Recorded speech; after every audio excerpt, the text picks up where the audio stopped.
убит.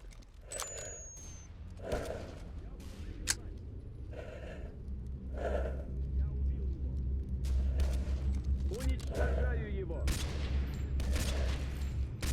Искореним врагов монолита. Защитим монолит. Враги монолита. Ликвидировать. Убивайте врагов.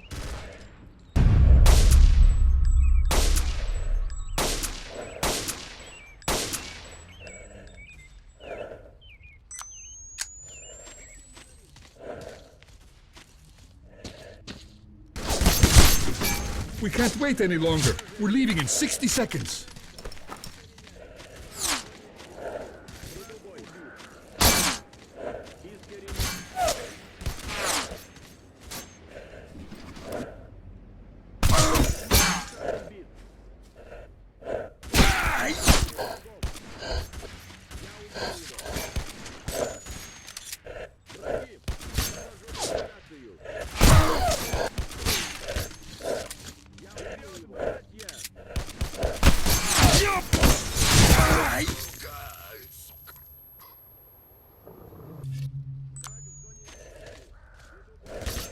Я убил его.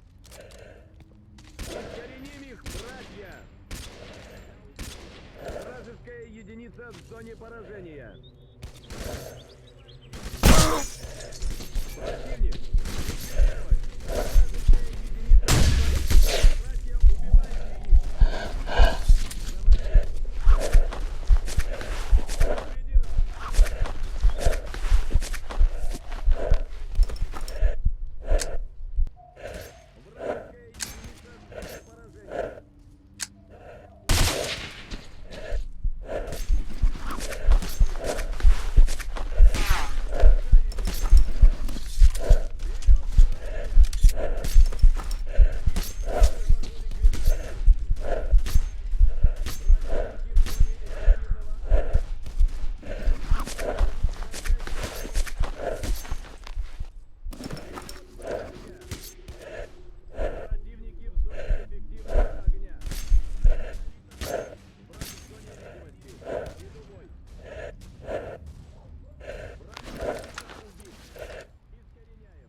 We can't wait any longer. We're leaving in 60 seconds.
We can't wait any longer. We're leaving in 60 seconds.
Major Dictator, we're ready to go. The Stalker and the Stingray squad are dead. Prepare for takeoff. Roger Враг that. в зоне видимости. Веду бой.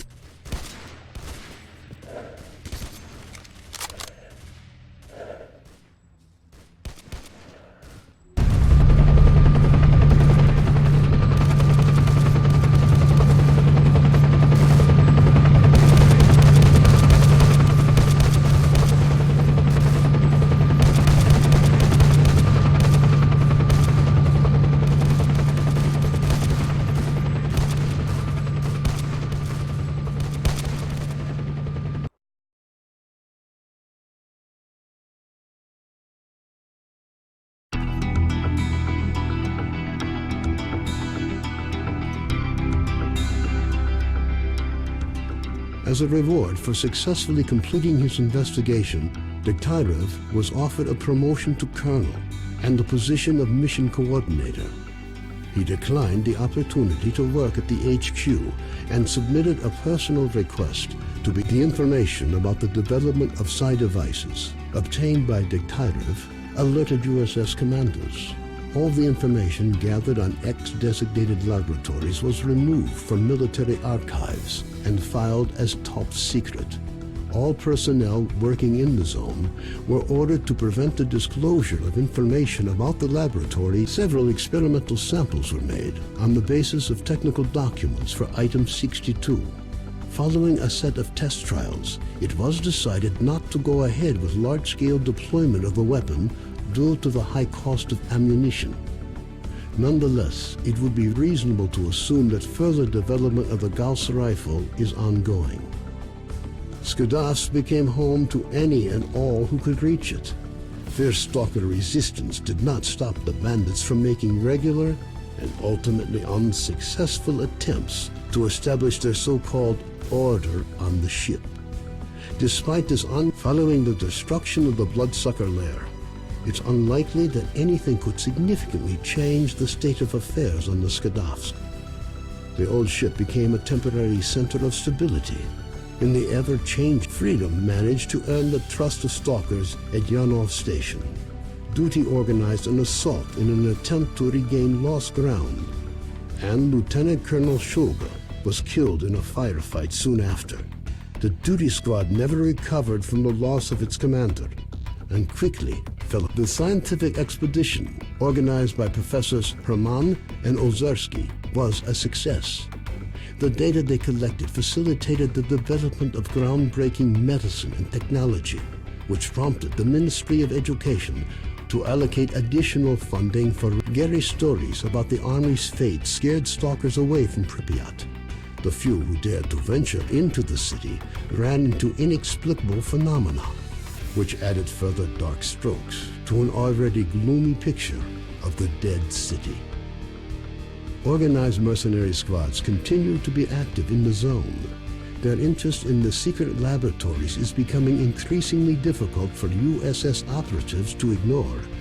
Attempts to establish the identity of the client who hired the mercenaries proved the area around Yanov Station continues to attract growing numbers of stalkers. The lack of dangerous mutants and abundance of anomalous areas have led to the area being referred to as a treasure trove, with increasing regularity. Rumors of Zulu's fate reached the leader of duty, General Veronin.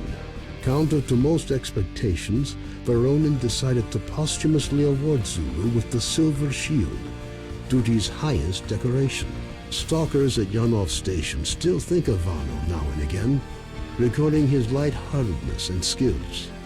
While some aspects of his life are usually up for debate, one thing is clear.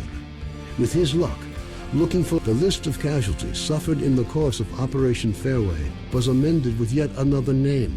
Senior Lieutenant O.N. Sokolov died in the line of duty. Having overcome his alcoholism, Cardin left the Skadovsk. Stalkers said he went to look for his missing friends. Several days later, he returned, suffering from wounds and radiation poisoning.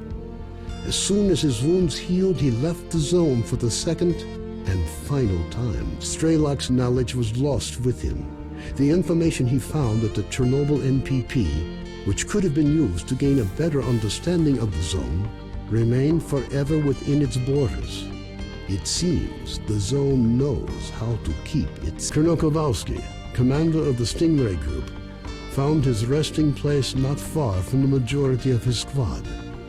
Their bodies were taken in by the zone, with nothing but old faded photographs left to remind the country of their sacrifice.